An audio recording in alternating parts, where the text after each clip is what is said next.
So here's how I got to the bottom of this issue. First, I opened up a page on the computer for Google. I went onto this website called Safaria, and now if you go up to the top up here, you'll see the little Safaria symbol. Just click on that, and then this brings up the home page. Click on Start at the Beginning right there, and you'll see this little X right up over here. Close that. We're concerned about the Tanakh right here, which is the first one, and that is the Jewish version of the Old Testament.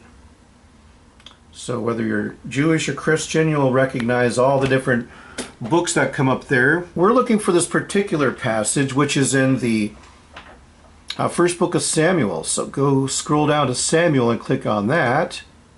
See where it says 1 Samuel right there at the top?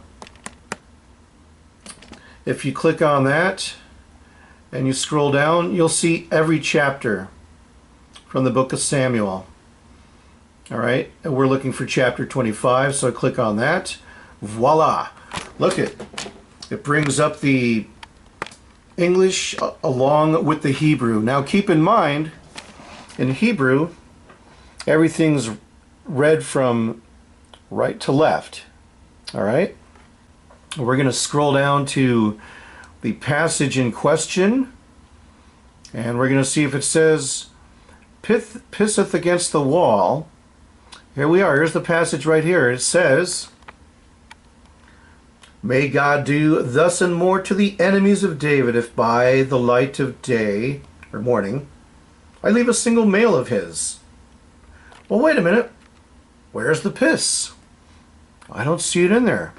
And I don't read Hebrew, so I found that when you click on the little area right here for the passage you're looking at, it moves it over here. Now, and this is absolutely fabulous, you can take these words here and you can highlight them.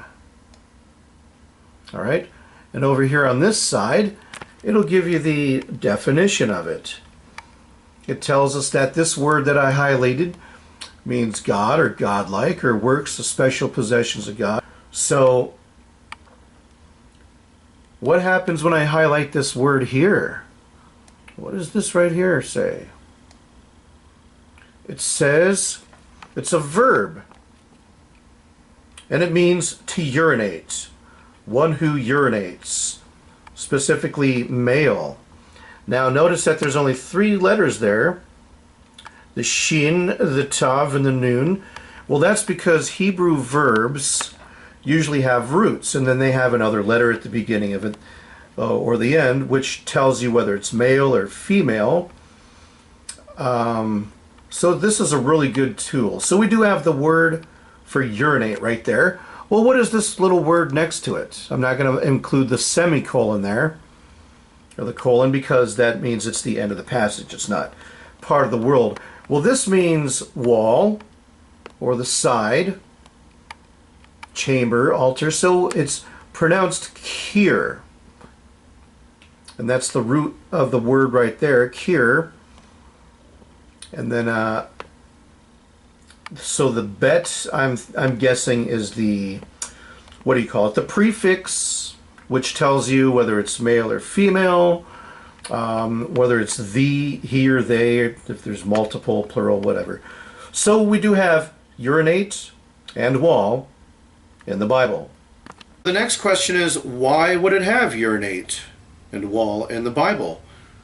Well, in the old culture, I don't know if it still applies now, men went to the bathroom sitting down. It was more comfortable, and you had your big robes, you lifted up, you sat down, you had privacy. So who pees against the wall? Dogs and little boys. And you automatically know, oh, he's even talking about the little boys.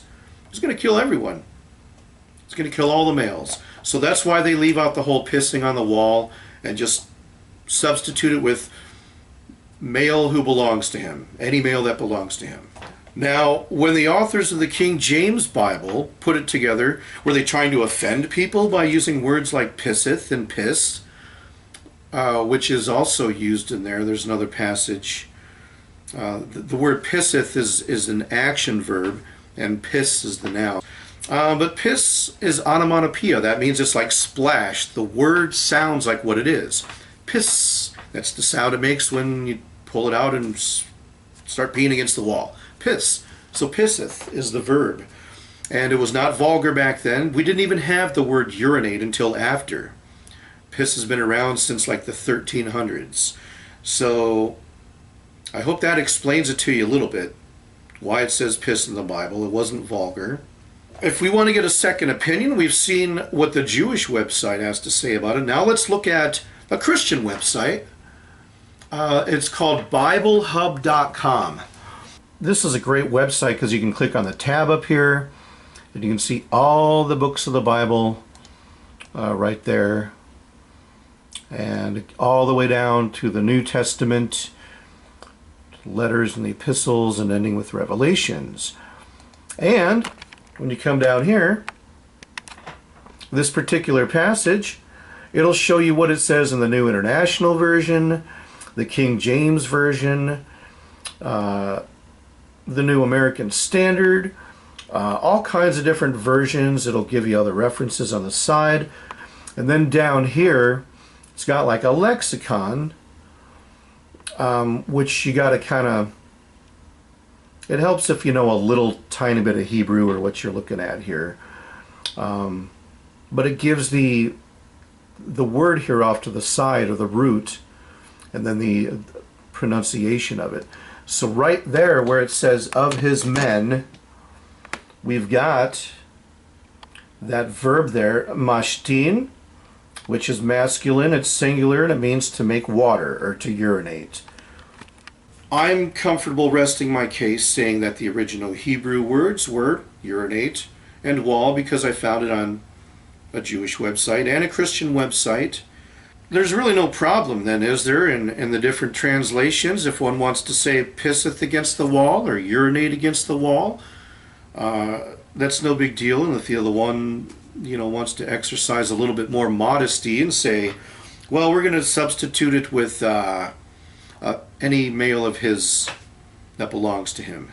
The problem is that the New International Version actually changes the meaning of the whole passage, because in both the Hebrew and the King James translation, it says, so and more also do God unto the enemies of David. The enemies of David. Whereas in New International Version, it's translated this passage to say, may God deal with David, be it ever so severely. So it changes the meaning. They're not dealing with David, they're dealing with the enemies of David.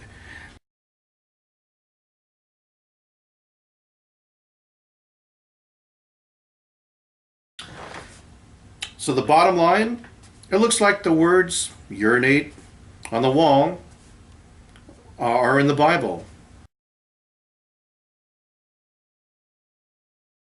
I hope I made you think a second time, or encourage you to get a second opinion or third opinion.